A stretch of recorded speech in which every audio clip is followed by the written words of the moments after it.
Beggar hands only took, never gave.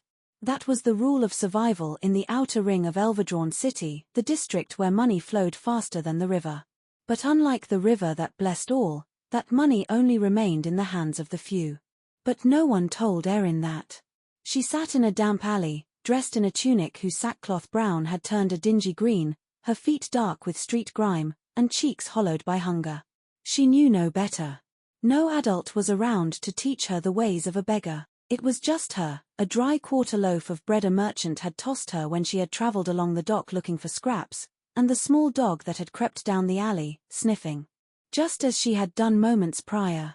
Fur as thin as her hair failed to cloak ribs that moved with each breath.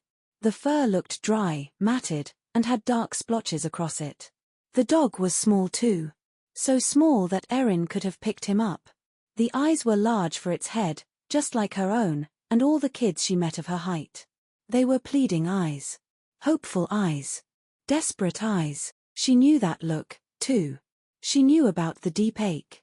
The feeling of an empty pit, deep in the darkness of her stomach that appeared after her belly could growl no more. An empty hunger where you felt so light that you could fly or run forever. But the shakiness in your arms and the weakness in your legs reminded you to sit down, or to find scraps tossed from an inn, a tavern, or a broken crate. To eat marrow from bone. And lick scraps for flavor. She knew hunger. She knew the quietness that came for little folks and big folks alike when they didn't eat for a while. The quiet that they didn't wake up from. The quiet that led to the buzzing and the smells. No one had to tell her that. When she split her bread in two and gave part to the little dog, no one was around to tell her no. To chastise her. To tell her to care only for herself. No one had to tell the dog what to do either. The dog, its body low to the ground, snatched the food and ran off, like a quick hand, far out of sight. Erynn knew the quick hands too. They were older than her, and moved like the dog, grabbing things from the big folks when the big folks weren't looking. Usually nothing happened. No one noticed. And the quick hands would get away. Sometimes the quick hands weren't quick enough, or quiet. The big folks would catch them, and then the quick hands would have a broken hand. Or a black eye. Or a missing tooth. Therefore, it was a surprise to her when she heard the dog whimpering like a quick who'd been caught. She could hear it, even from this distance. Although the songs of her mother had long dispersed on the wind, and her father's warmth had left seasons ago, the breeze still spoke to her. It told her of far-off things, like sounds of someone dropping a half-filled plate, of conversations amongst big folks, and smells of fresh food in waste pins. Whispers that she couldn't place. Tales that weren't like Mommy had taught her. Fables that made no sense. Stories that she learned to keep to herself, because big folk always looked at her oddly when she shared them. The look they'd give before walking away faster than a quick hand. Different from the look they gave when they heard her belly cry. And only the latter would bring her food. She learned not to mention the wind. However, the wind carried the whimpers of the dog to her ears. She followed it through the catacomb of alleys, walking over bodies of sleeping big folks with too much drink, and around stink piles and yellow pools. She followed the sound all the way back to the better sides of the outer ring, where merchants, travelers, and adventurers roamed. She had to stop several times amongst the bustle, to hear the wind, which was just above a whisper. Luckily, only a few big folks bumped into her when she halted in the middle of a walkway. Most avoided touching her, leaving wide swaths of space around her on packed streets. Like she was a walking pile, Erynn continued until she was at a quayside that was less traveled.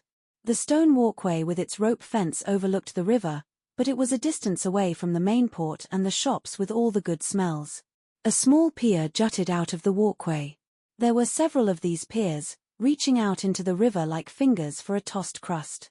Each pier was roped in at the edges, like the painted fingernails of women who came out only at night, women who were flush of cheek without ever seeing the sun.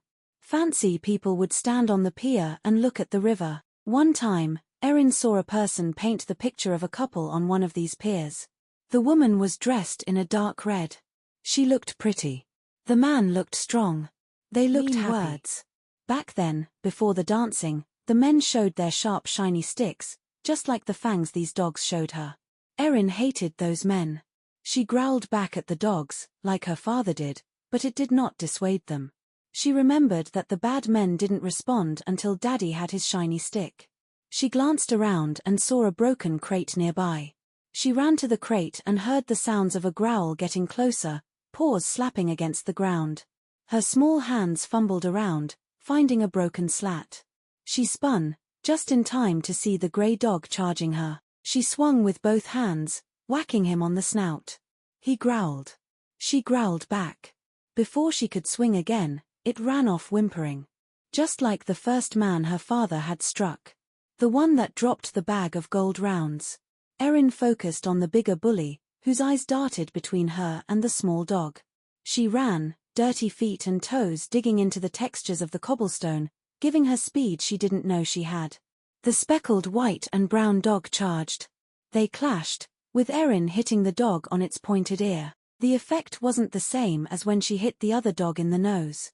She needed space to swing and not get bit, but she had learned she couldn't turn her back on these dogs. She couldn't retreat. They danced around on the pier, her small footfalls moving like her father did with the men, keeping just out of reach and always moving. Her steps were nowhere nearly as graceful as when her dad danced with her mom. But she did her best. The dog's build was powerful with shiprope-like muscle underneath his fur. He was built like the big folks who lifted barrels and crates from ships, grunting, spitting, and yelling mean words as they worked. The growling dog with all his spittle could be family to them. He moved heavy like the bigs. All power. Strong legs. But the big folks rarely caught the quick hands. They'd reach for a quick that had gotten into a barrel. But the quick hands would jump, twist, duck and turn away like a ship flag on a strong wind. Erynn imitated the same. Her feet dancing like her father's. Her arms and torso like the quick's. She stayed just out of the dog's grasp, hitting the dog on the head, trying to get a shot at its nose. The dog launched itself at her, teeth aimed for her face. She backed out of the way, swinging, but the dog grabbed a hold of her makeshift weapon, cracking the wood. They wrestled.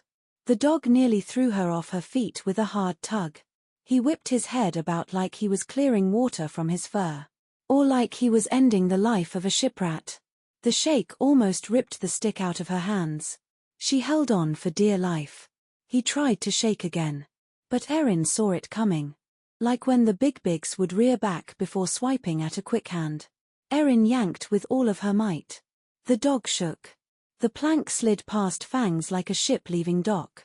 She had ripped the slat free just in time. She went in for the slash, swinging hard against the dog's nose. The stick snapped like dried driftwood. The blow surprised the dog enough to stop him. Erynn stopped too, her weapon shredded.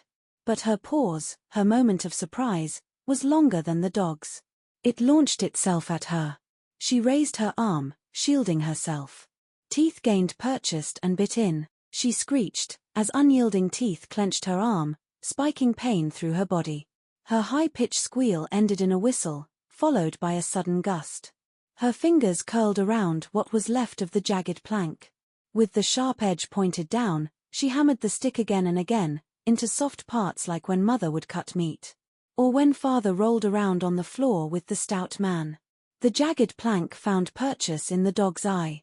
It whimpered, let go of her arm, and tried to shake the plank free. Erynn did not let go. She wouldn't let go, because she remembered, like a painting in her head, when her father let the stout man go, the stout man stuck him with his shiny stick. And father's shirt went all red at the belly. Red and warm. She remembered a sound from that night too. The first time she heard the wind talk. She could see it too. Not the wind, but how to call it. It's what she had to do now. She filled her little lungs up with air. Her belly got wide, like it did when she used to eat dinner with mother and father. Different from its usual distension that the big folk called wet gut. It was full of air and something else, something that came from within and without, warm and equally as familiar as her own heartbeat and as different as meeting a stranger's smile for the first time. When she could hold no more, she released a scream at the dog. Not of fear, nor solely of pain, but of her sheer will to overpower the dog. The mean men who stabbed Daddy. The hunger that woke her up at night. Her voice didn't carry long, or become loud. But the wind moved faster than the river after a deep melt. It hit her hard at first, and then flowed over her, slamming into the dog, sending them both sliding across the pier. The dog's fur, and what meat it had on its stocky body, rippled. Its ears bled as parts were ripped off by the wind. Cut marks ran in jagged edges over his body. Debris from the walkway slammed into the dog. Small things at first, then all types of things that been discarded, from old bones, broken cobblestone, and eventually a dented pan that whacked the dog right on the head. Bone meeting metal ranged like a temple bell had been struck. The dog's yelp, a prayer of repentance. She kept the yell going as long as she could, sending the dog sliding further to the edge of the pier and almost out into the river. Just like how Mommy yelled the man out the house. But he had rolled like a coin, head over heels. Erynn wrenched the stick out of the dog's eye as he slid, scampered and whined, trying not to be blown away. She stood, the winds caused her to stumble at first, until they went around her. She found herself between the small brown dog, who was whimpering, and the stout dog. The winds had died down.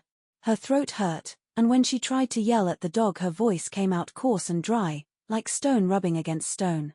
Her arm was hurt, bleeding, but not torn like he had done to her stick. The stout creature turned to face her. It growled. Erynn, not knowing what else to do, spoke back to the dog in its own language, just as her dad did to those men. She growled with as much meanness as the one-eyed dog had done, and waved her stick at him. The dog looked at her once with its sole eye, backed up like it was going to charge, and then turned tail and ran. She waved her stick victoriously, half swinging at it, half surprised she won. Still, not a speaker of dog, and thus not knowing how else to say "and don't you come back here no more," like the big folks do, she decided to communicate how she'd seen a noble's big dog do. She howled loudly. And this time, her little voice carried on the wind. The dog ran faster. It never looked back. Whimpering drew Erynn's attention to the little brown dog. He was in the corner of the pier, shaking. His dirty piece of bread just out of reach. He either didn't realize it was there, or was too afraid to get it. Erynn's weapon hand shook. Her other arm had new holes that dripped hot crimson. Her legs were weak, and her throat hurt. But hadn't her mother been weak? She shook and coughed, barely able to hold a cup let alone make a meal. But fed Erynn she did, right until the day when she stood no more. And her chest no longer wheezed. And her heart no longer beat. Yes. Erynn knew dedication beyond oneself. Her mother had taught her well. Erynn trudged to the shaking dog, placing her stick down so that she could use her good arm. She gathered the dirty bread and brought it to him. "Here, Puppo," she said, her voice terribly strained, and not much better than a growl. She kneeled next to him, reached out her hand, and presented the bread to him. A shrill bark cut the silence. His brown head snapped to her direction. Then pain raced across the soft, tender wedge of flesh between her thumb and pointer finger. The puppy had bitten her. She pulled her hand back, mortified, mouth left ajar and eyes blinking slowly at the red liquid leaking from her hand. She hadn't even realized she dropped the bread. The puppy picked up the morsel like a quick hand and ran off. It was the second scar she received that day. But it was the first mark of betrayal. Unfortunately for her, it wouldn't be the last. Life on the hard streets and busy waterways of Elverdrawn had taught little Erynn to not get entangled in others' affairs. But even as an adult, she still didn't like seeing anyone being preyed upon. It must have been because of her mother's kindness and her daddy's bravery, twin jewels that she kept locked in her heart, just like their memories, that she couldn't ignore another's plight. No more than she could ignore the whispers on the wind.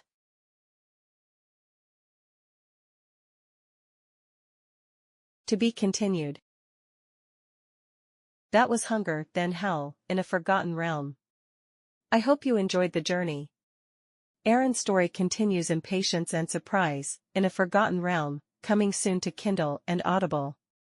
If you want behind-the-scenes insights, early access to stories, or even a free one, join my newsletter. You'll also get updates when the next book is available.